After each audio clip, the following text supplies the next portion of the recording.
Hello friends, தென்னங்கீட்டு சேனலோட வணக்கம் எல்லாத்துக்கும்.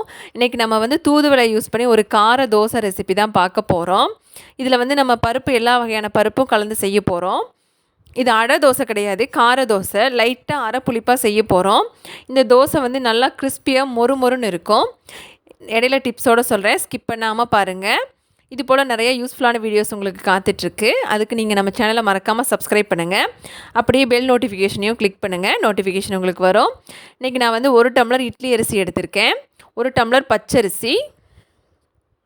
இட்லி அரிசியும் பச்சரிசியும் சம அளவு எடுத்துக்கிறேன். அடுத்தது நான் அரிசி எந்த டம்ளரில் அளந்தனோ அதே டம்ளரில் கடலைப்பருப்பு 1/2 டம்ளர் எடுத்துக்கிறேன். துவரம்பருப்பு 1/4 டம்ளர் எடுத்துக்கலாம். துவரம்பருப்பு வந்து கொஞ்சம் கம்மியாக சேருங்க, அதிகமாக சேர்க்க வேண்டாம். கடலைப்பருப்பை விட ஒரு மாதிரி கச்சல் டேஸ்ட் வரும் தோசையில்.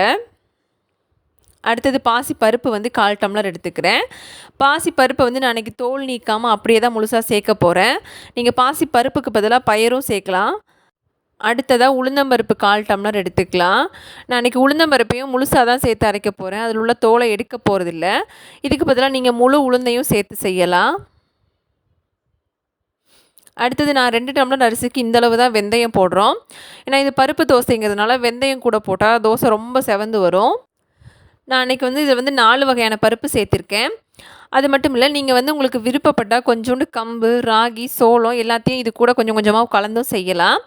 இப்போ இதை வந்து நம்ம நல்லா அலசிக்கலாம் தண்ணியில். ஒரு 4-5 டைம் களைஞ்சிக்குங்க நல்லா.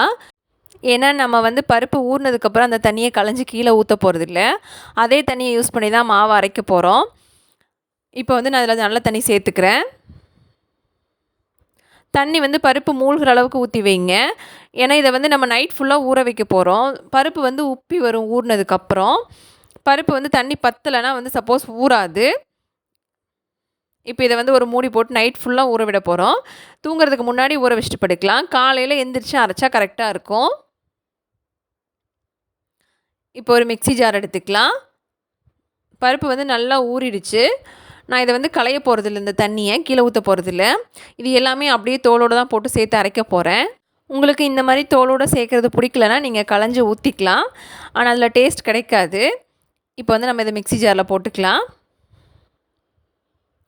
இப்போ இது கூட நம்ம உப்பு சேர்த்து அரைக்க போகிறதில்ல, உப்பு கடைசியாக தான் சேர்க்க போகிறோம். இஞ்சி ஒரு துண்டு சேர்த்துக்கிறேன். இப்போ நான் உரிக்காத ஒரு 5-6 பல் பூண்டு சேர்த்துக்கலாம். வரமிளகா வந்து ஒரு 4 சேர்த்துக்கிறேன். நீங்கள் பச்சை மிளகாய் இதுக்கு பதிலாக சேர்க்கலாம். எனக்கு வந்து ஒரு 4 மிளகா போதும். உங்களுக்கு காரம் கூட தேவைன்னா கொஞ்சம் கூட சேர்த்துக்கலாம் மிளகாயை. இந்த தண்ணியை வந்து நான் வடித்து வச்சிட்டேன். இதை ஊற்றி தான் நான் இப்போ அரைக்க போகிறேன் மாவை.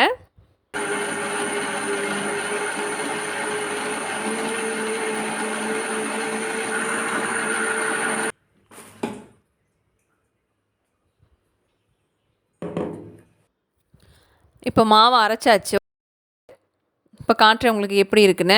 ரொம்ப நைஸாகவும் ஓட்டிடாதீங்க, கூழ் மாதிரி போயிடும் மாவு. ஓரளவுக்கு அரிசி வந்து அந்த கொரகொரப்பாக இருந்தால் தான் தோசை வந்து நல்லா கிறிஸ்பியாக மொறுன்னு வரும். நான் அன்றைக்கி வந்து இதை கிரைண்டரில் அரைக்கல, மிக்சிலேயே தான் போட்டு அரைச்சிருக்கேன். இந்த மாவு வந்து எனக்கு அதிகம்தான், அதனால் நான் இதை வந்து ஒரு பவுலில் பாதியை ஊற்றி ஃப்ரிட்ஜுக்குள்ளே வைக்க போகிறேன். ஏன்னா நான் இதில் வந்து உப்பு, பெருங்காயத்தூள் எதுவுமே சேர்க்காமல் அப்படியே மூடி ஃப்ரிட்ஜுக்குள்ளே வச்சுட்டு அடுத்த நாளைக்கு யூஸ் பண்ணிக்கலாம். பொதுவாக பருப்பு தோசை மாவை வந்து அதிகமாக புளிக்க வச்சிடாதீங்க, டைஜஷன் ப்ராப்ளம் வரும். இப்போ நான் இதை மூடி போட்டு ஃப்ரிட்ஜுக்குள்ளே வைக்கிறேன். இப்போ வந்து மீதி இருக்கிற மாவு வந்து நான் இந்த மாதிரி ஒரு கிண்ணத்தில் ஊற்றிக்கிறேன். இது கூட வந்து கொஞ்சோண்டு பெருங்காயத்தூள் சேர்த்துக்கிறேன். உப்பு சேர்த்துக்கலாம். உப்பு வந்து அளவு கம்மியாகவே சேருங்க, அதிகமாக சேர்த்துட வேண்டாம். இப்போ அதை நல்லா மிக்ஸ் பண்ணிக்கலாம். கொஞ்சம் திக்காக தான் இருக்குது, நான் கூட தண்ணி சேர்த்துக்கிறேன். இப்போது தோசை மாவு வந்து ஓரளவுக்கு இந்த அளவுக்கு கன்சிஸ்டன்சியில் இருக்கணும். மாவு வந்து கெட்டியாக இருந்துச்சுன்னா தோசை வந்து ரொம்ப கனமாக தான் வரும், கிறிஸ்பியாக வராது, மெதுன்னு தான் இருக்கும். அதனால் நம்ம இந்த அளவுக்கு கன்சிஸ்டன்சி இருக்கிற மாதிரி பார்த்துக்குங்க. இப்போ இதை வந்து நம்ம மூடி வச்சிடலாம். நான் இப்போ வந்து காலையில் இது 7 மணிக்கு அரைச்சேன். இது 9 மணிக்கு செய்கிறப்போ கரெக்டாக இருக்கும். நான் வந்து இன்றைக்கி தூதுவளை வந்து ஃப்ரெஷ்ஷான தூதுவளை எனக்கு கிடச்சிது பக்கத்தில், அதனால் பறித்து எடுத்திருக்கேன். உங்களுக்கு வந்து சப்போஸ் தூதுவளை கிடைக்கலனா நீங்கள் வந்து தூதுவளை பவுடரும் யூஸ் பண்ணலாம். இது கூட தூதுவளை வந்து பொதுவாக ரசம் தான் வைப்பாங்க. குழந்தைங்க வந்து பெருசாக விரும்ப மாட்டாங்க ரசத்தை. அதனால் நம்ம வந்து இந்த மாதிரி தோசையாக நல்லா கிறிஸ்பியாக மொறுன்னு செஞ்சு கொடுத்தா அவங்களுக்கு ரொம்ப பிடிக்கும். நம்ம இதை வந்து நறுக்கியும் சேர்க்கலாம். அப்படி உங்களுக்கு நறுக்கி சேர்க்க கூட பிடிக்கலைன்னா வந்து மிக்ஸி ஜாரில் வந்து பல்ஸ் மோடில் வச்சு அரைச்சி எடுங்க. இப்போ நான் வந்து மிக்ஸி ஜாரில் இதை சேர்த்துக்கிறேன். நான் இன்றைக்கி வந்து தண்ணி சேர்க்காம தான் அரைக்க போகிறேன் பல்ஸ் மோடில் வச்சு. நீங்கள் வந்து உங்களுக்கு பேஸ்ட் மாதிரி வேணும்னா, குழந்தைங்க சாப்பிட இஷ்டப்படலைன்னா வந்து நல்லா கூழ் மாதிரி பண்ணி எடுத்து அரைச்சிருங்க. கூட கலந்துக்கலாம் தோசையில். ஆனால் இது வந்து கொஞ்சம் டேஸ்ட் வந்து நல்லாயிருக்கும் இப்படி சேர்க்கறதுனால. இப்போ வந்து நான் இதை மாவோட மிக்ஸ் பண்ண போகிறேன் அப்படியே. இப்போ இதை மிக்ஸ் பண்ணிக்கலாம். நல்லா கரண்டியை வச்சு கலந்துருங்க. மாவு வந்து இப்போ இந்த அளவுக்கு பதத்தில் இருக்குது. ஊற்றுறதுக்கு இப்போ ரெடி ஆகிடுச்சு. நான் அதுக்கு காம்பினேஷன் வந்து இன்றைக்கி தேங்காய் சட்னி தான் எடுத்திருக்கேன். கொஞ்சம் கெட்டியாக அரைச்சி எடுத்திருக்கேன். கூட தாளித்து கொட்டியாச்சு தேங்காய் சட்னியை. நான் இரும்பு தோசைக்கல்ல தான் தோசை வாக்க போகிறேன். தோசை வாக்குறதுக்கு முன்னாடி நான் வந்து மாவில் வந்து கொஞ்சோண்டு ஜீரகத்தை சேர்த்துக்கலாம். இப்போது ஜீரகம் வந்து முன்னாடியே சேர்த்துறாதீங்க, கொஞ்சம் கச்சல் அடித்த மாதிரி இருக்கும். இப்போ தோசை ஊற்றுறதுக்கு ரெடி ஆகிடுச்சு.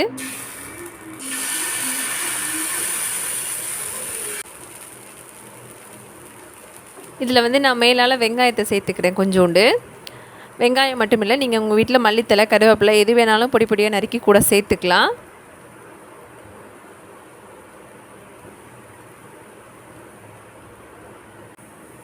நான் தாராளமாகவே வெங்காயம் சேர்த்துக்கிறேன்.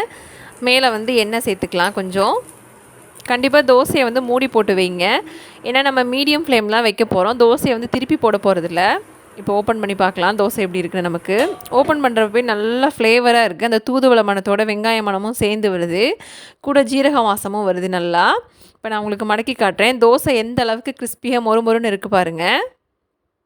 அவ்வளோதான், நம்ம தூதுவளை தோசை இப்போ ரெடி ஆகிடுச்சு, கார தோசை.